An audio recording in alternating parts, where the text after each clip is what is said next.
So again, beautiful part of Rebuild is the nervous system capacity piece. And here are the exact modules within that. And the question that came in was my top root cause quiz scores on nervous system. What does that mean? All right. So if you've taken the root cause quiz, you've seen a section, a part of it like this. And I just screenshotted this woman's exact scores. And so this is very, very common. We see nervous system overdrive and or exhaustion be the top scores on the majority of women that we work with. And my answer, the answer that I'm just going to intro into Sammy taking it from here is your brain knows we are safe, right? We are safe. We are, most of us, I think, we are in our beautiful homes and work, and we are safe, right? But your body doesn't believe it. And that is, again, I'm just going to pass it off to Samantha to take it from here and really share what somatics means and why this happens for women and what to do about it. Thank you. Thanks for having me. All right, let's just get right into it. So somatics for the female nervous system is essentially education and resources that are meant to help you get a deeper understanding of your female physiology so that you can build capacity for resilience and just the chaos of life. And I think that a lot of what affects our nervous system in a negative way is like all of the stuff we learn on social media of how to heal, fix, and we get so obsessed with that healing and fixing that we get in that like just endless loop. I think of a hamster on a wheel, and it just never stops. So it's like our whole attempt at healing is the thing that's actually keeping us from healing. But I would say the most important thing for us to remember when it comes to nervous system healing is to center the fact that you are like have female biology, which means you run on typically a monthly cycle versus a male who runs on a daily cycle. And that means that your nervous system and your capacity for the stress that you can handle ebbs and flows like this. And that means that there's certain times in the month when you need a lot more oxytocin. Oxytocin is the main down regulator for the female nervous system. And the more dopamine we have in our lifestyle, the more it like squelches the oxytocin. And we need dopamine, right? This is not one thing or the other. We need masculinity, we need femininity, we need oxytocin and dopamine. But if we have a very dopamine driven lifestyle, which most of us do living in the modern day, that's just like how we survive in the current world, we have to make sure we are balancing it with oxytocin. So I just had a client yesterday who she is in her luteal phase right now. And she's like, I just can't. Everything, the dishes, the wash. And I'm like, yeah. She's like, I feel like the world's ending. And I was like, well, like it kind of is for you right now because your capacity for stress is like that big.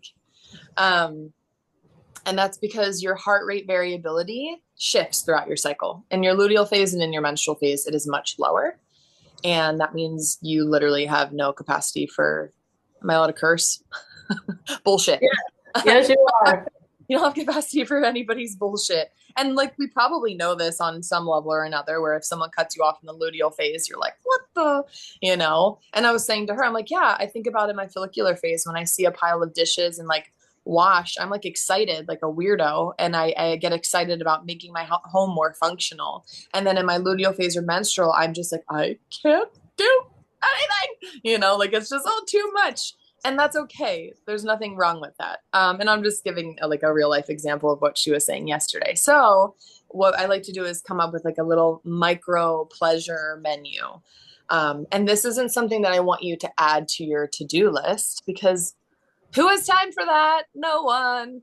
And then it's like, to me, that's the difference between self-care and somatics for the female nervous system. Like self-care for me, I'm like, okay, I need like an hour to be able to do this, and this practice. And what's the first thing to go? The self-care, always.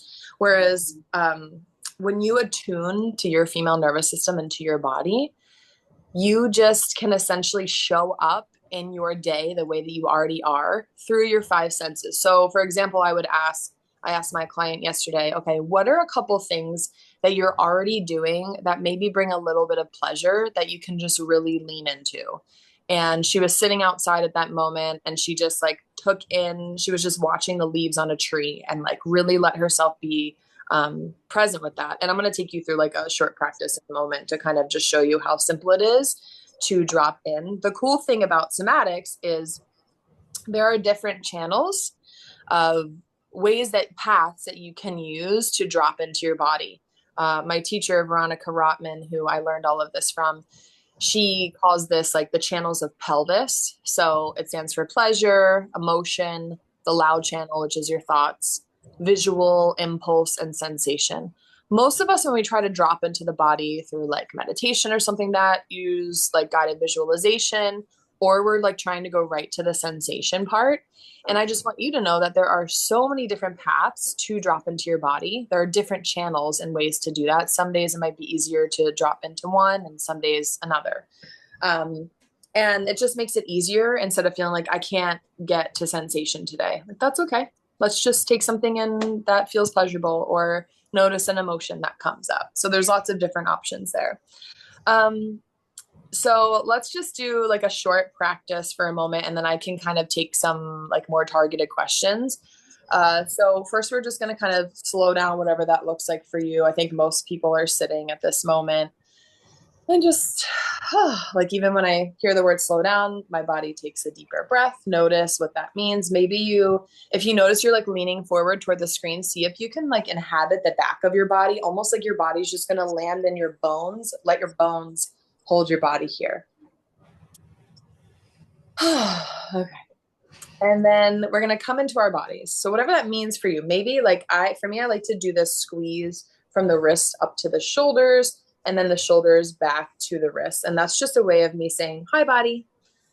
So much of somatics for the female nervous system on a very basic level is coming home to your body. Like, your body is just waiting for you to notice it and to come home. And we hear a lot about safety, safety, safety. We need safety to come home. Yes, that is so, so important. And we're probably not going to get 100% of safety before we can start to drop into sensation and feel things. So it's okay if you start to just like titrate it a little bit at a time. Like, I feel safe enough to drop in today. And then notice, I'm starting to feel like really activated. And sometimes when we feel activated or dysregulated, we immediately pair that with a threat, because we think that means it's bad. And it doesn't always mean it's bad. As we build capacity in the nervous system, you realize, oh, I can hold activation, and I can hold some more neutrality too. So coming into the body, maybe that just means you're rolling your neck out a little bit. Notice, like, how does your body want to move in this moment? And just honoring that. This is another beautiful way to start that communication with your body. Your body's like, oh, hey, I'm thirsty. I want to take a sip right now. And you take a sip of water. Or like, hey, I have to pee. Go pee. Like, that's a simple way to just start a conversation with your body and respond to it, so it knows like you're actually listening. Next, we're going to orient to our space visually. So you're going to start looking around the room, and perhaps starting to notice things that you don't typically notice, like the shape of the room. And I want you, however fast you're going right now, I want you to invite yourself to go 30% slower. And you might be, what? It's so hard for me to do that. Oh yeah, I know. Like, just, okay. And you're in this room, right? Almost every single day. Yeah. And then as you go 30% slower, maybe you notice something that you don't typically notice. Even just seeing the shape of the room you're in and feeling your body in the center, or where it is in that room, and making sure to look behind you, above and below. And that signals a sense of safety to the brain that, like, oh, there's not a tiger behind me, and I'm in relative safety right now. Now, if you're doing this in Costco, that's a different story. Because your body will respond as if a tiger is behind you. Okay. Orienting to something visually. Now, I want you to see if you can find something that just brings a sense of pleasure. It could be a picture, a plant, a color, maybe looking outside of the window, noticing the way the light is hitting some leaves. Finding that object And I want you to really like let your eyes be receptive to it. So instead of like imagining your eyes going to look for that thing, imagine them just receiving the image into the eyes, almost like they're just drinking this nectar of this beautiful object, whatever it is, into the eyes.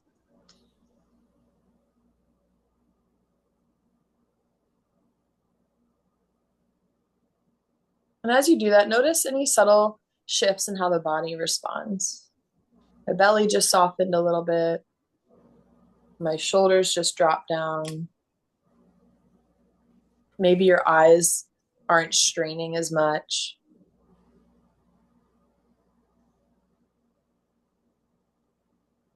And then you're going to reorient to the screen. And you're going to invite yourself to go to a place in the body that feels slightly activated. So this isn't like the most annoying or dysregulated part of your body, but just something that feels slightly activated. So it's like, my neck feels a little bit, tense today. So maybe I'm going to send my awareness there and just noticing what that feels like. You might notice that your mind starts, oh, here's why my neck is. Nope, we don't need to know why, where it came from 15 years ago when this, like it's just, okay, this is uncomfortable. Can you be with that discomfort without trying to fix it?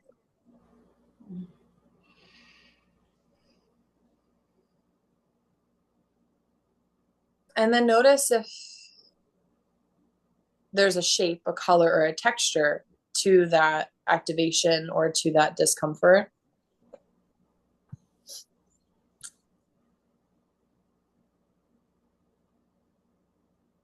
And notice if it wants to expand like 3% or contract 3%.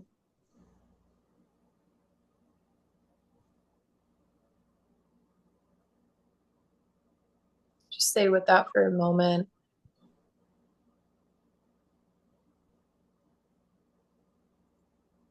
And now you're going to shift to a place in the body that feels relatively neutral or pleasant. This could be 1% of your pinky toe, if that's the only place that you can access that neutrality or sense of pleasure. And when I say pleasure, I'm not talking about sexual pleasure necessarily, just like a sense of ease, pleasantness. So now letting your awareness shift to this place in the body. And just taking a few moments with that. Perhaps noticing if your body wants your hands to make contact in any way. Again, shape, color, texture, or an image that arises here.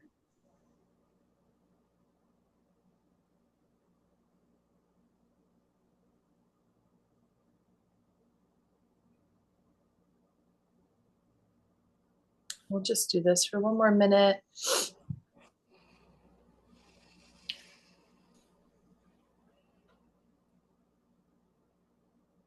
Now you're going to go back to the activated place.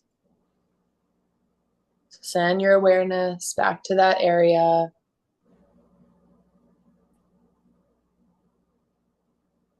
Again, letting yourself be with that discomfort without trying to fix it.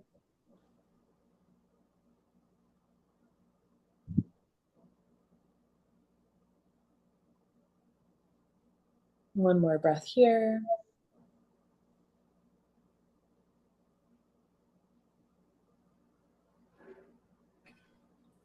And then we'll end by going to that place of neutrality or pleasantness.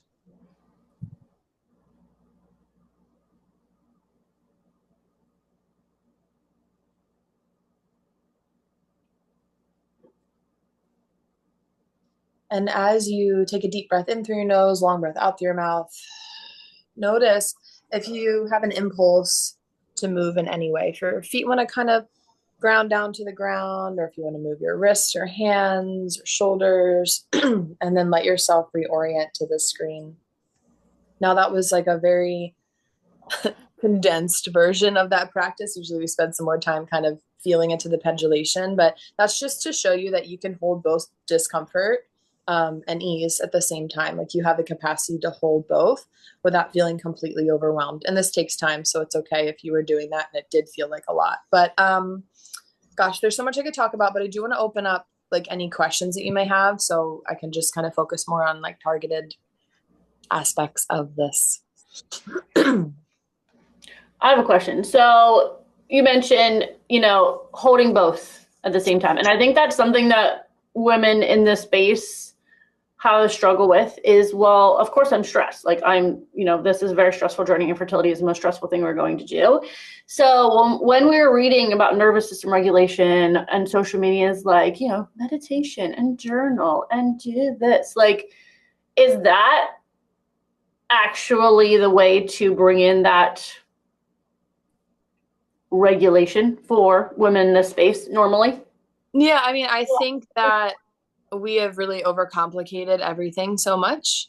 And I was trying to meditate for the last 13 years. I mean, I did so many practices searching for the perfect protocol, the perfect diet, the perfect everything, which is what I love about working with all of you because it's your fertility, your future, right? So what works for one client is not going to work for another, even if they have very similar things going on. And so to say like, hey, try this meditation and like this will regulate your nervous system, it's just not necessarily going to work. Some people thrive with meditation if they are comfortable being in the body, feeling into those things. And some people are using meditation as a crutch to actually a crutch to avoid feeling. I mean, a somatic practice can be used as a crutch to avoid feeling. Anything can be. So what I like to do with my clients is empower them to understand that they no longer have to like constantly be outsourcing. What should I do with my body? How do I support? And just dropping in enough to know, to have that discernment, like this is meant for me. This doesn't work. This works today. And guess what? Now it doesn't actually work tomorrow.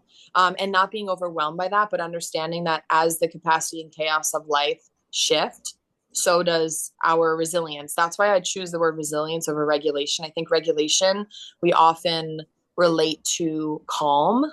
And a lot of women come to me and say, I just want to be calm all the time. I just want to be relaxed. And I'm like, that's a trauma response. Like being calm all the time is not good. And yes, obviously like you want to have a sense of calm and peace, but what's more important is that you don't fear stress because you're never going to get rid of the stress. And a lot of people are trying to, and they're spending so much time and effort and energy into like, I just need to get all the stress away from my life. And then God forbid you get triggered by anything, you go back to square one. And that happened to me. I was like, damn, I just spent 10 years trying to create the perfect environment, like, right, we do for meditation. I need to be totally quiet. I need this or that, or I can't meditate. And I'm get the hell out of here. Like it defeats the whole purpose, But really what we want to do is build capacity for the chaos of life so that whatever happens, it's like, okay, this sucks, but I know I can handle it and I can figure it out. And a lot of the women that I work with within your cohort and within your programs, it's really interesting to hold like the uncertainty in the body, like doing this with a client I can think of in particular, holding uncertainty in her body and trust at the same time. And that was like revolutionary for her. And it completely changed her experience of her own body. Instead of it's like, oh, this emotion or this feeling is so overwhelming, it takes over everything, and not feeling like you can't handle it anymore. So yeah, meditation works for some people. Sometimes people, like a lot of what I try to do is just like, hey, what are you doing already in your day? How can we resensualize that? How can we awaken your five senses so that you don't have to add to your to-do list? Like, oh, you drink your coffee outside in the morning. Let's make that a somatic experience. Like I joke, I'm like, somatic experience, eat a peach, like it's the sexiest thing you've ever done in your life. Like it's really like, it's way simpler than we've made it out to be. Yeah. Yeah. Angela, do you have a question? Yeah. Yes, thank you. First of all, thank you for having Sam on here. I love this because I feel like this is exactly on target for me. I don't know about anyone else, but for me, it's like, and I have to jump off because I have a work meeting that I have to get on, but I wanted to be here, but I also want to ask a question and I'll come back and listen to the answer. Yeah.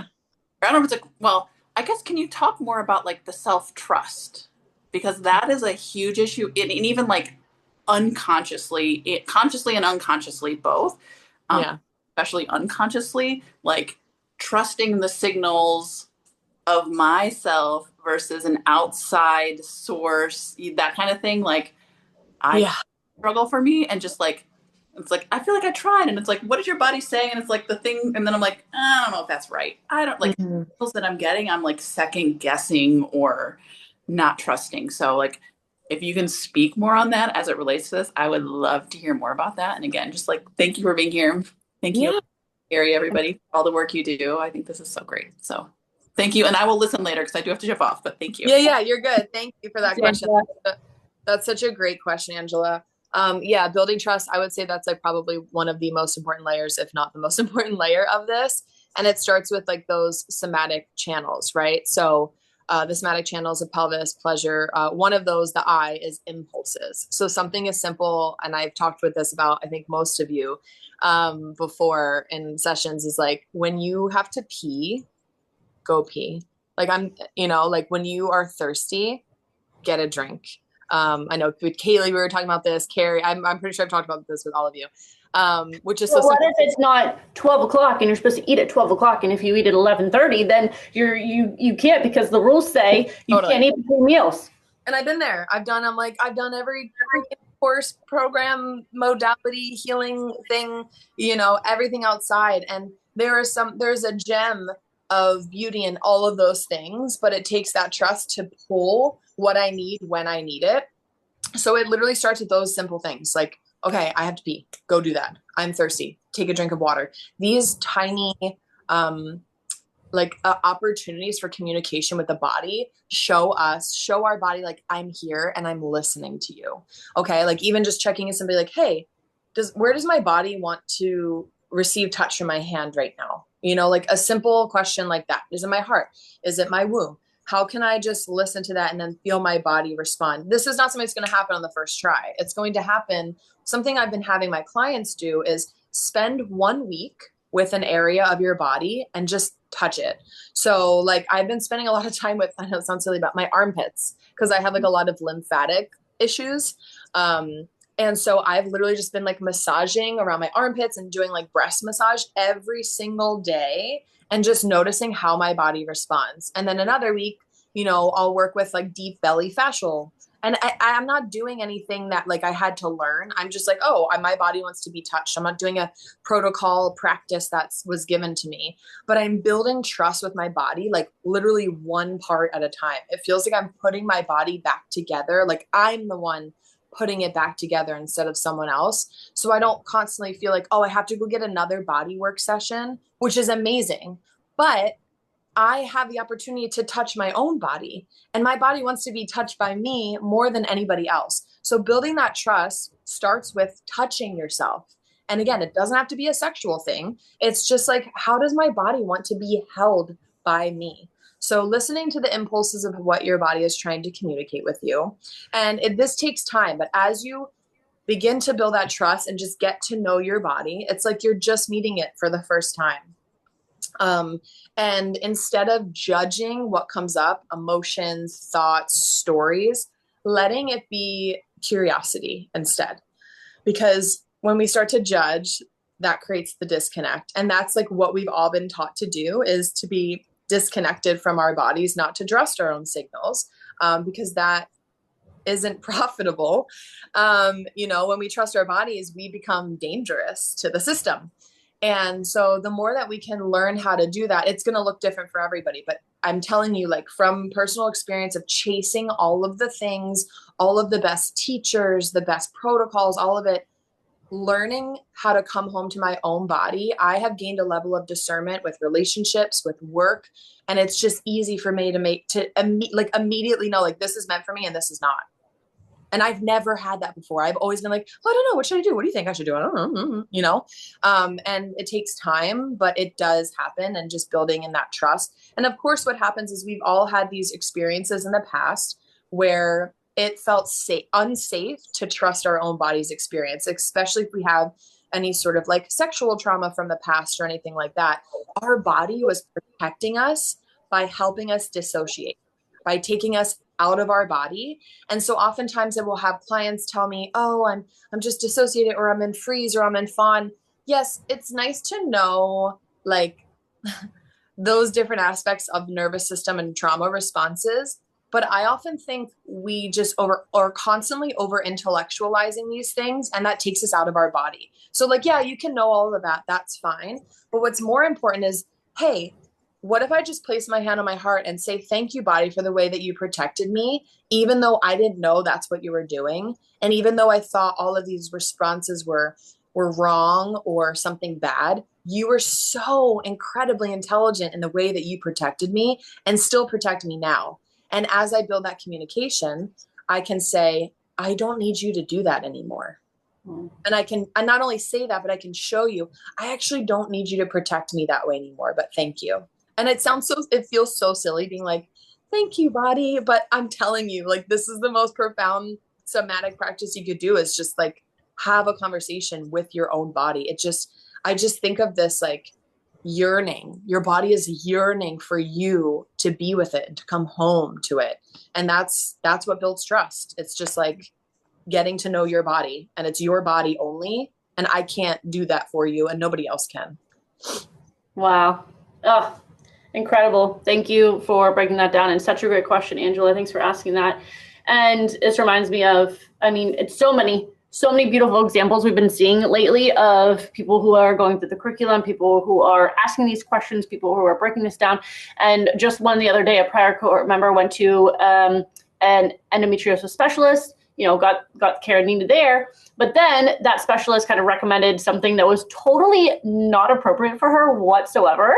And she came back and was like, actually, looking up things and kind of remembering what she learned. And she's like, no, that's not for me. Like, I don't need that medication because that's not what I know now to be true about my body. And I was like, fuck yes, like that is powerful. And so no matter what that feels like for somebody, it's just, how it will be different for everybody, like we're saying. But that was one recently that I just loved it. I feel like is similar, right? I mean, would that be an example of that, Sam? Really, absolutely. To know when someone with authority, especially, is telling you something that you're putting a lot of trust into. And that's not me saying like, don't trust the medical system. Not at all. I like everybody here is a guide, and it's very important to take that information and integrate it into what you know and what you need, because you can help people, but you're not in their body. So like there are things that they know and only they can know or discover as they start to come home. So that's a perfect example of being like, okay, I hear that.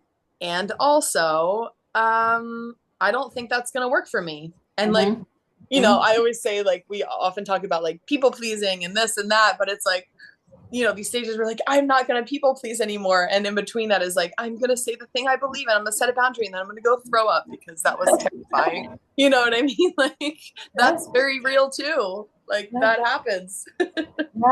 Incredible. So, Sam, now you and I, we have a video. We talk more about this in the curriculum, that nervous system piece that I showed you guys. We just go back 1 second. Right here. So within Rebuild and the nervous system capacity, all this is what we're talking about here today. But Sam, if people want to learn more specifically about somatics, do individual somatic sessions, what's the best way to reach you? Yeah, I mean, through my Instagram, where I share everything. I don't gatekeep any information. I mean, I share literally everything on there. It's just Wellspring Womb.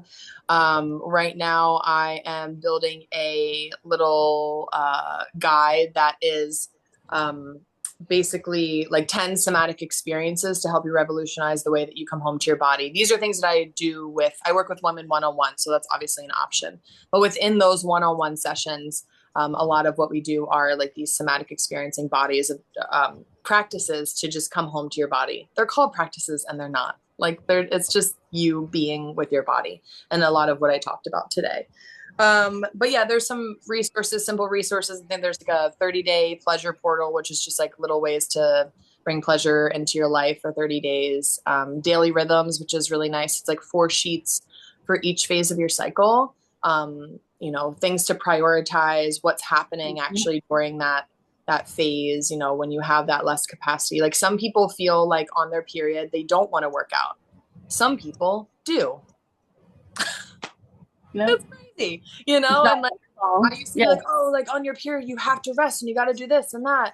And because that's inner winter and like, that's different from ovulation. Sometimes when I'm, ovulating, I would need to chill. I want to relax. I almost feel like I'm having like a mini period for a day on the day I'm ovulating. I just want to like, okay, chill. And then sometimes my period, I might like this month I'm on vacation. And I have my period. I'm like, I don't want to do anything. I just want to lay around. And then other weeks I might lift weights and that feels good. And that changes month to month. And it's just understanding what's happening on a physiological level and then using that as a guide. Yes, but it's not the end all be all. Like, okay, this is happening in my body and what's actually happening in my body right now. So yeah, I work with one-on-one with women. I have 4 session packages and 8 session packages, 4 sessions a week through each phase ish of your cycle. And then the 8 weeks is just like a deeper dive. And then, yeah, that's amazing. Amazing. Well, thank you for taking time on vacation to come with us and share that. It's very powerful. And really, it's kind of appropriate. I didn't even really plan this, but so we want to know our question at the end of our calls here is, if your current fertility plan isn't working, what assumption is it built on? And have you ever verified that those assumptions are actually true? And I think this fits perfectly with that question Angela brought, and your answer, Sam, is the trust, right? And that starts with clarify. That starts with clarify. No one has likely, I mean, I always kind of tiptoe around talking in, I don't want to say truths, but, black and white. I'm a very gray person, but I can say with confidence that the women that we work with, no one has clarified for them, period. No one has clarified why. No one has clarified what they need. It's always just they're lumped into, put into a box and lumped into the crowd of what they should do. No one's actually clarified what they need. So chances are, this is a question you all can answer. Well, you all can answer this question, but it's applicable to every single one of you here. So I think it's really interesting too, when we always make a point to like ask women, intuitively, what do you think is wrong? Like, what do you think is going on? And there are some women who make some guesses, and a lot of times they're right. Or there are some women who just don't know. And I feel like, again, it's a little bit of that disassociation from just years of kind of other people telling them what their body's doing, take this medication, do this procedure, and they're just kind of burnt out. But it's really interesting to see sometimes those women who finally get back to that intuition piece with working with us. This question makes me think too of how women in this realm are often taught by external sources to essentially be at war with their body, and that their body is an adversary. And so this work, although it sounds really nice to come home to your body, it has to be done like mindfully and very slowly. We can't force a cathartic experience to just like, all right, I'm home now. Like these are I think about the experience of like wanting your womb to do something and it not doing it. So you simultaneously like love and hate that part of your body at the same time. And that's okay. That's like totally valid and totally okay. And it's like, again, holding both of those at the same time and understanding that, and it's not like, oh, I have to love this part of my body for it to work. It's not that at all. But it's like, how can I be with the experience of what's happening in my body without judging it? And again, bringing in that sense of curiosity. Beautiful. Beautiful. Well, thank you for breaking through the noise of kind of all of the things that are out there for this regulation that are really not for women, especially women in the fertility space.